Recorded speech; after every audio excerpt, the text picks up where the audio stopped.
Alan, I thought of you all weekend, and every Jew on the planet this weekend, especially those directly in the line of fire in Israel. Welcome to the program. Well, thanks. You know, it was just 10 days ago or so that I had a 3-hour dinner with Benjamin Netanyahu, and we talked about all the threats that Israel was facing, but nobody could have imagined this: raping Jewish women, killing Jewish babies, and Harvard law students are supporting it. Harvard law students are supporting it. A group of about 30 Harvard organizations has supported Hamas and said this is all the blame of Israel. Women being raped is the fault of Israel. Barack Obama hasn't said an effing word about this. You can imagine if this were directed against any other minority? No. The president of Harvard hasn't said a word about this. The president of Yale, there's a demonstration today of Yale students. City University of New York Law School students put all the blame for this on Israel. These are our future leaders. These are the people today who are being educated to become the heads of our legislative, executive, and judicial branch, the heads of the New York Times. We are a country in moral crisis when you get our future leaders defending rapists and murderers and putting the blame on innocent people who just went to a concert. But let's remember where the real focus is. The real villain here is Iran. Iran put them up to it. We now know from Wall Street Journal reporting that there were meetings in Lebanon in which Iran gave them the green light, told them to go forward. And this will never end unless there's regime change in Iran. And the first step that should be taken is for the United States and Israel, together with the fleet that is now approaching the Eastern Mediterranean, to destroy Iran's nuclear reactor. They cannot come out of this thing a winner. Iran must come out of this thing losing its most valuable weapon, the nuclear arsenal. The United States and Israel and Saudi Arabia all would like to see Iran's nuclear arsenal destroyed. This is the time to do it, because the world will finally understand that Iran is behind all this, and that, you know, Hamas and Hezbollah are puppets, mere surrogates that just do the bidding of this horrible, horrible Nazi regime in Iran that will never be satisfied with the two-state solution, with the end of the occupation. They want Israel wiped off the map and every single Israeli Jew murdered. And if there was ever proof of that, it's this horrible genocide. You know, more people were killed this weekend, more Jews were killed than during Kristallnacht. And, you know, we keep forgetting that places like Harvard, were a center of Nazi support during the 1930s. Oh, yeah. Harvard University welcomed Nazis, gave them honorary degrees. Columbia University did the same. And Italian fascists, too. Columbia University named an Italian center in support of Mussolini. So, you know, do not count on American academic institutions. They produce our leaders. That's a problem, not a solution. So, Alan, I hate to say it, but I think that America is, you're right, we're in a moral crisis right now. How you can watch this and not be just horrified at what you saw. But I believe, now Stu said it would take a few days or maybe even a week or so, but I believe as soon as that number becomes more people killed in Palestine than they slaughtered in Israel, I think people are going to immediately say, okay, that's enough. Now you're being a bully. No, I mean, I don't know what the number is or how you're going to wipe this out, but Hamas, Hezbollah, Iran, those regimes have got to go. They've got to go, or you're never going to have any kind of peace. You're right, but already there are people calling for a ceasefire. I know. With almost 1,000 Israelis, maybe even more, murdered, and perhaps as many as 100 held in hostage. They're calling for a ceasefire. Let them first arrange for all the hostages to be sent back, then call for a ceasefire. But don't call for a ceasefire while there are 100 Israelis and some Americans and some people from other countries, Brits and other countries, that are being held hostage. And these are not soldiers. These are young women, babies, Holocaust survivors, people my age. I wish I were young enough to go to Israel and fight for them, because this is an existential battle, not only for the survival of the nation state of the Jewish people, but for the survival of democratic Western Judeo-Christian values, which are at stake here.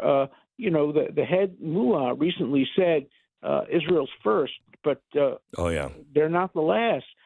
Christianity is being attacked all over the Middle East by radical Muslims who will not rest until every Jew and every Christian is dead or converted. So this is a fight for the survival of everything that we believe in, and America and Israel not only must stand together, but all Americans must stand together. Barack Obama has to get up and make a statement. Yeah, he's going to lose some friends among the Hamas people.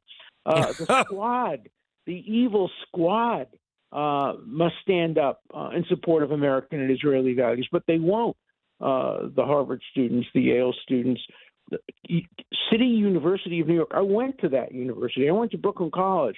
It was a great place. It was a free school for children of immigrants. Today, it's a radical hotbed of progressive, woke, and even communist involvement, where everything is the fault of, and by the way, they don't care about Israel. Everything is the fault of America. We're the villains. We're the big Satan, according to the students at the City University of New York, paid for by me and you, by taxpayer money, federal and state money. These are students and faculty and deans that are calling for the destruction of Israel. The faculty at City University of New York, the faculty of the law school unanimously voted for a boycott against Israel. That's the faculty of a major law school in New York City. I mean, we are in a crisis of unknown dimensions, and we have to fight back with all of our moral force. We have the majority, but we are silent. It's the hundreds of students at these major universities that are speaking out, the thousands and tens of thousands who support the United States and support Israel. Let's remember here, this was as much an attack on the United States as it was in Israel. The Israelis are the victims directly, but this was an attempt to try to destroy efforts by the United States to bring about peace between the Saudis, the United States, and Israel. And so this is a direct attack on the United States. I will tell you, Alan, I am with you on everything you say on this. Israel is our closest and our best ally, I believe. There's all kinds of biblical reasons to support Israel and stand on their side. But I am so concerned that our military has been so degraded. We are out of cash. We've used 7 years of our missiles and sent them over to Ukraine. It'll take us 7 years to be able to manufacture them and get them back online. And now we're sending $6 billion to the terrorist regime of Tehran. First of all, there should immediately be a lawsuit brought by relatives of the victims of this terror, particularly Americans. There are many Americans who were killed and captured. Lawsuits brought to freeze the $6 billion and use it to compensate the victims of the Iranian hostilities. There's no reason why they should be able to get one penny. And Secretary of State Blinken, who does he think he's fooling when he says, oh, this money isn't going to weapons, it's going to food? Iran's a rich country. They don't need our money to get them food and medicine. They can afford that. Just divert a little bit of it away from their terrorism and toward really humanitarian issues. So not a single penny should be allowed to be unfrozen and given to Iran, and we have to stop that.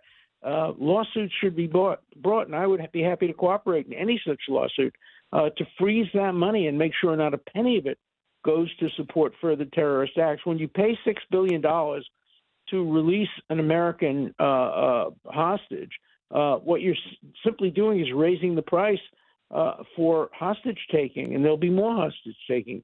That's been the history. I wrote a book many years ago called Why Terrorism Works, and the answer was very simple: because we pay for it. Right. We reward it. And Iran is the winner here. They're sitting there in Tehran and they're gloating and they're laughing while Israelis and Palestinian mothers and children are suffering. They don't care. Not a single Iranian has been killed in this. They're the winners, and we can't allow them to be the winners. I have an article in today's New York Post saying that the only answer is to hold Iran completely responsible for this and treat them as if they were the ones who came to that art festival and raped and murdered innocent people. This is one of the reasons, though, that I haven't voted for a Democrat, especially recently. The whole Iranian bill that they passed and that Donald Trump brought back, I mean, they've lost their mind on Middle East politics, in my opinion. And I know that I agree with you. I agree with you. But look, I want to commend President Biden for the statement he made yesterday. It was a wholehearted, full-throated statement in support. Sending the Gerald Ford group of aircraft carrier into the Middle East is a good thing. So I don't want to make this into a partisan issue. I want Americans of all political stripes to support it and marginalize the Barack Obamas who won't say anything.